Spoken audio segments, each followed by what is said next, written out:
O STF recentemente alterou a jurisprudência dele sobre prerrogativa de foro.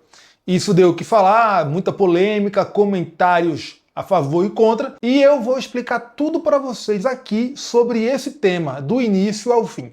Vamos lá. Galera, antes de a gente continuar aqui, deixa o like pra gente, se inscreve no canal e clica no sininho para ativar as notificações, tá? Aí vocês escolhem todas as notificações para saberem de tudo que a gente postar aqui no canal, tá? Bom, o tema de hoje é o tema da prerrogativa de foro. E por quê? Porque recentemente o STF decidiu sobre isso, alterando o entendimento dele, tá? Bom, isso aconteceu quando e onde? Aconteceu recentemente, na semana passada, um julgamento que iniciou em 2024 e foi concluído na semana passada, tá? Em 2025, março de 2025, em um julgamento de habeas corpus. O plenário do Supremo julgou esse habeas corpus 232.627 e mudou o entendimento dele sobre prerrogativa de foro. Mas vamos entender o histórico do posicionamento do STF nesse tema, tá? O histórico da jurisprudência do Supremo. Como é que isso evoluiu ao longo dos anos? Bom, antes de qualquer coisa, vamos entender o que é uma prerrogativa de foro, tá? Uma prerrogativa de foro nada mais é do que uma regra de competência de julgamento de infrações penais que é diferente da regra geral de competência. Qual é a regra geral de competência? Quem comete uma infração penal é julgado por um juiz de primeiro grau, um juiz singular de primeiro grau, tá? Para alguns cargos, para algumas autoridades, a Constituição entende que é importante que, quando há o cometimento de uma infração penal, esses cargos, os detentores desses cargos, sejam julgados por órgãos específicos, por tribunais. Por quê? Especialmente para assegurar que aquela autoridade, aquele agente público consiga desempenhar as atribuições do cargo sem grandes preocupações com perseguições políticas. Então, em tese, o tribunal competente para julgar essas autoridades, ou seja, o foro por prerrogativa de função dessas autoridades, seria mais blindado, mais protegido contra pressões políticas, contra influências externas e poderia julgar essas autoridades com a maior tranquilidade. Então vejam, a prerrogativa de foro existe em virtude do cargo com o objetivo de que esse cargo seja desempenhado adequadamente. Porque é um cargo importante, que tem funções relevantes para a sociedade, então quem está nesse cargo tem que ter tranquilidade, tem que ter paz para desempenhar as funções com a liberdade, com a autonomia, sem grandes preocupações, com perseguições externas, tá? Bom, então a prerrogativa de foro não é, tá, pelo menos em tese, não é o quê? Um privilégio pessoal, não é um privilégio. Por isso que não é correto falar em foro privilegiado, porque privilégio é um tratamento diferenciado de caráter pessoal, tá? A prerrogativa de foro não. Ela tem um caráter institucional, ela protege o cargo, não a pessoa, tá? Bom, então vamos para o histórico aqui da prerrogativa de foro na jurisprudência do Supremo Tribunal Federal, e aqui eu vou considerar desde a entrada em vigor da Constituição de 88, tá? Então, na vigência da Constituição de 88, a gente tem 4 momentos diferentes de tratamento da prerrogativa de foro na jurisprudência do Supremo. Então, veja, é um tema que mudou muito ao longo do tempo no STF, tá? Não foi hoje que mudou, não foi a primeira vez que mudou, nossa, agora o STF mudou o entendimento dele, não. Foi uma coisa que mudou bastante ao longo do tempo na jurisprudência do Supremo, tá? Então a gente teve num primeiro momento um entendimento que estava na súmula 394 do Supremo, aí em um segundo momento essa súmula foi superada e cancelada, aí o STF passou a adotar outro entendimento, tá? Num terceiro momento, teve um novo entendimento já na ação penal 937, questão de ordem, em 2018, e agora, recentemente, em 2025, o entendimento do habeas corpus 232.627, tá? Então vamos ver cada um desses momentos e explicar qual era o entendimento em cada uma dessas etapas para a gente conseguir entender a evolução da jurisprudência do Supremo nisso aí, tá? Bom, em um primeiro momento, a gente teve o entendimento do STF na súmula 394, tá? Então o STF tinha aí essa súmula 394 e essa súmula ela era da década de 60, tá? Dos anos 1960, acho que era 64, acho que ela era de 64, exatamente. Então ela foi aprovada antes da Constituição de 88 e perdurou até 1999. Tá? Vou falar disso daqui a pouco. Mas o que essa súmula falava? Ela falava o seguinte: ó, cometido crime durante o exercício funcional, prevalece a competência especial por prerrogativa de função, ou seja, prevalece a prerrogativa de foro ou o foro especial, tá? Ainda que o inquérito ou a ação penal sejam iniciados após a cessação daquele exercício. Então, o que o Supremo falava aqui? Ele falava o seguinte, ó, a prerrogativa de foro, ela vai perdurar eternamente. Então, se uma pessoa tem uma prerrogativa de foro porque ela exerce determinado cargo, ela será julgada pelo foro por prerrogativa de função, pelo foro especial, independentemente dela depois deixar o cargo, desde que a infração penal tenha sido cometida durante o exercício do cargo. Esse era o entendimento do STF, tá?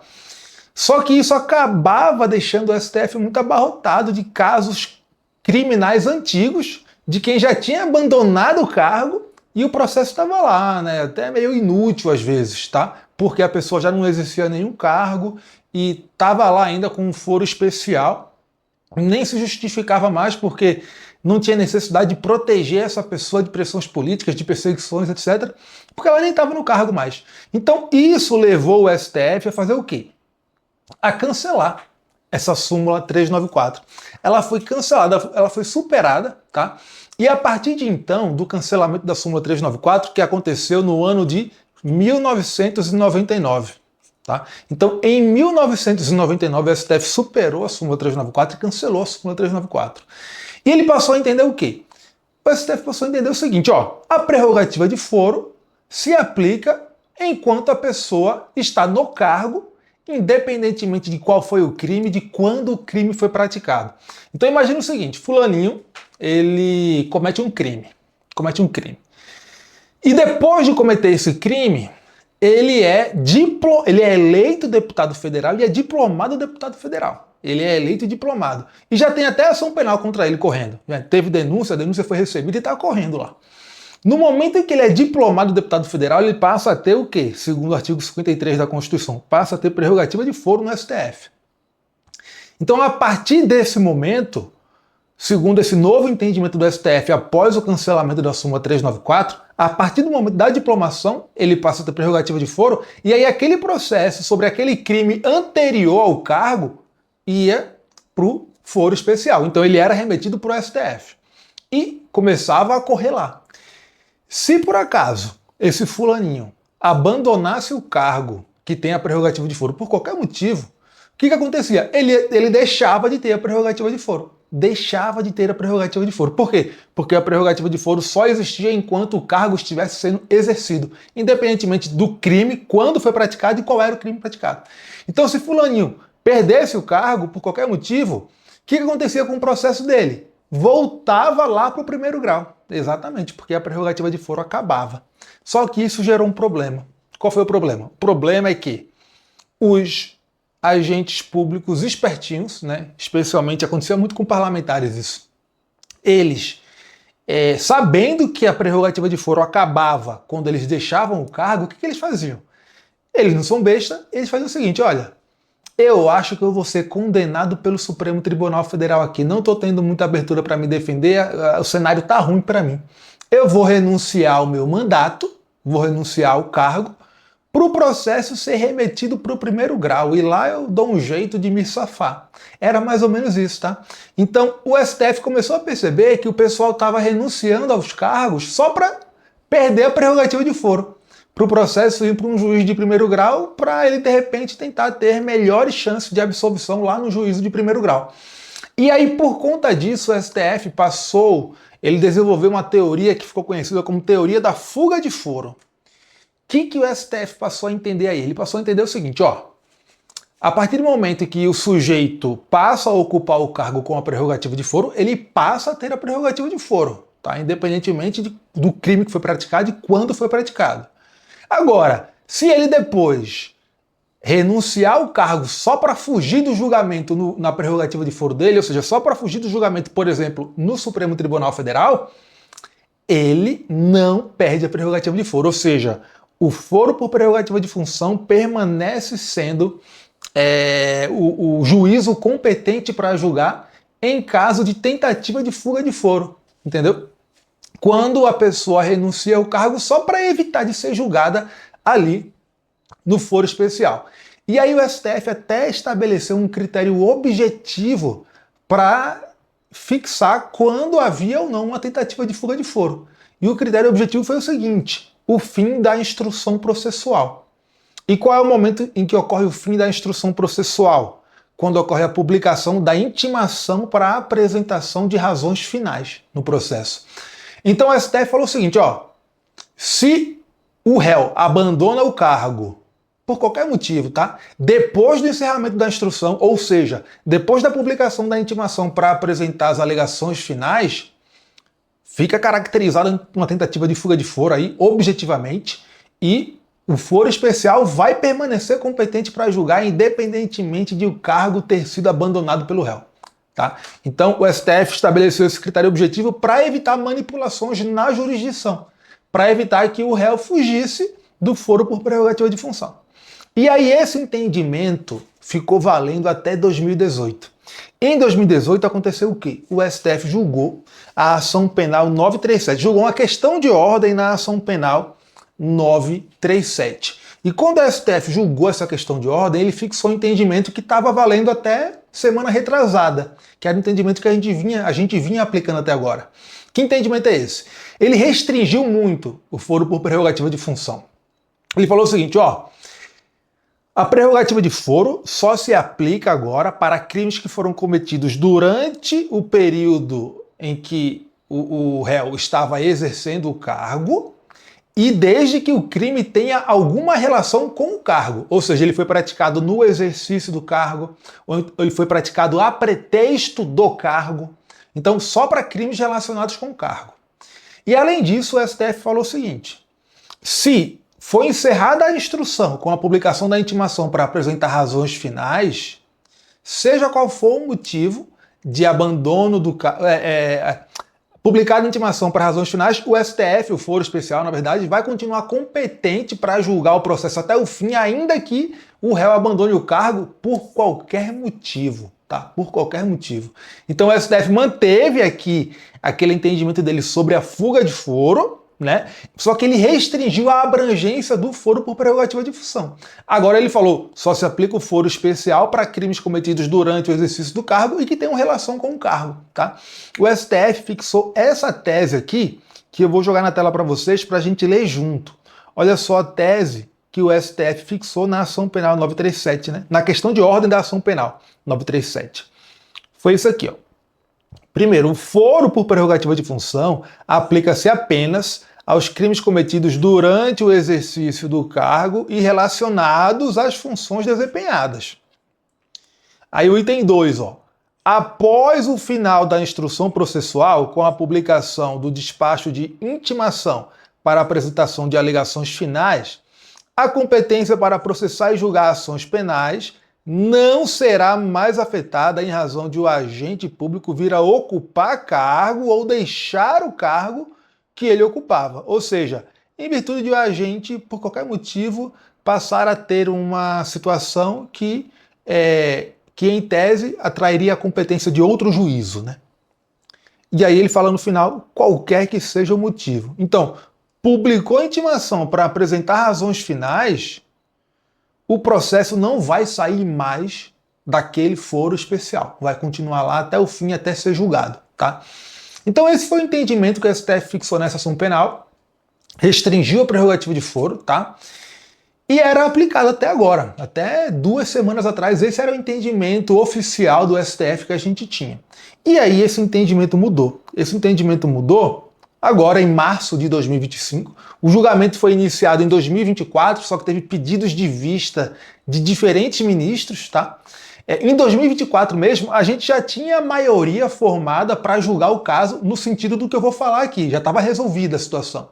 Só que a gente teve vários pedidos de vista e isso postergou a finalização do julgamento. Então o julgamento que já estava com favas contadas em 2024 foi finalizado agora em 2025, tá? O que foi que o STF decidiu nesse caso aí? Ele falou o seguinte, ó, o entendimento da ação penal 937, que restringiu a prerrogativa de foro só a crimes que forem praticados durante o exercício do cargo e que tenham relação com o cargo, continua aplicável. Então, nessa restrição do foro especial, o STF não mexeu, ele manteve. Só que ele falou o seguinte: a prerrogativa de foro agora, ela vai se estender para, inclusive, após o agente público deixar o cargo em qualquer momento. Então imagina o seguinte, na ação penal 937, questão de ordem, o que acontecia? Se o agente público deixava o cargo durante o processo, antes de encerrar a instrução processual, ele perdia a prerrogativa de foro. Ele só não perdia a prerrogativa se deixasse o cargo depois do encerramento da instrução. Agora não. Agora o STF falou o seguinte, ó, o crime foi cometido aí durante o exercício do cargo e tem relação com a função, que é a única hipótese que se aplica a prerrogativa de foro, né? Nesse caso, a prerrogativa de foro vai persistir até o final do processo, né? Se a prerrogativa de foro ficou caracterizada, ela vai ser observada até o fim do processo. Por que o STF passou a adotar esse entendimento? Pelo seguinte, ele falou o seguinte, ó, se a gente entender que cessado o cargo cessa a prerrogativa de foro, a gente vai estar prejudicando o desempenho do cargo. Por quê? Porque imagina o seguinte, fulaninho, ou melhor, cicraninho, ele exerce um determinado cargo público muito relevante, que sofre muitas pressões políticas. Ele, sabendo que ele tem uma prerrogativa de foro que vai acompanhar ele até o fim do processo, ele vai ter menos medo de tomar as decisões que ele precisa tomar do que se ele souber que quando ele deixar o cargo, ele vai perder a prerrogativa de foro se ele deixar o cargo antes do fim da instrução. Então o STF falou, olha, a gente tem que assegurar a prerrogativa de foro até o fim do processo, independentemente de o réu deixar o cargo ou não. Porque assim ele vai saber que ele vai ter essa prerrogativa, essa proteção adicional de ser julgado por um órgão que é mais distante das pressões políticas até o fim do processo. Ele sabe que não tem perigo de quando ele deixar o cargo, o processo ser remetido por um juiz de primeiro grau. Ele sabe que não tem esse perigo. Então a gente tem que assegurar a prerrogativa de foro até o julgamento final do caso para dar maior liberdade para o desempenho adequado das funções do cargo, tá? E aí o STF fixou essa tese aqui que eu vou jogar na tela para vocês. Olha só, ele falou o seguinte: a prerrogativa de foro, então a prerrogativa de foro para julgamento de crimes praticados no cargo e em razão das funções subsiste mesmo após o afastamento do cargo, ainda que o inquérito ou a ação penal sejam iniciados depois de cessado o seu exercício, tá? Então assim, o que o STF está falando aqui?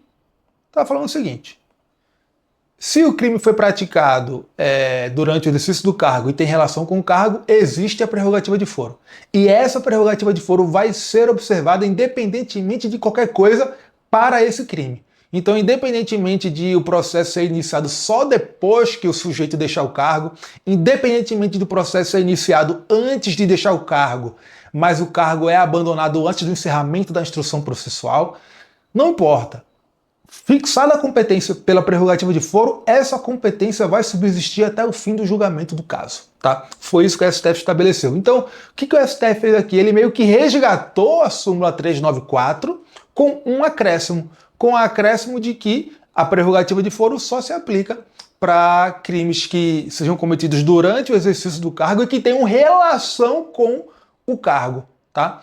Então, isso foi o quê? Foi manter a restrição que foi estabelecida pelo STF na ação penal 937, questão de ordem, tá? Então hoje esse é o entendimento do STF, é isso que vai aparecer em prova, é isso que você vai marcar quando a banca examinadora perguntar, tá? A prerrogativa de foro, ela se mantém depois que o réu deixar o cargo, se mantém independentemente de quando ele deixar o cargo, tá?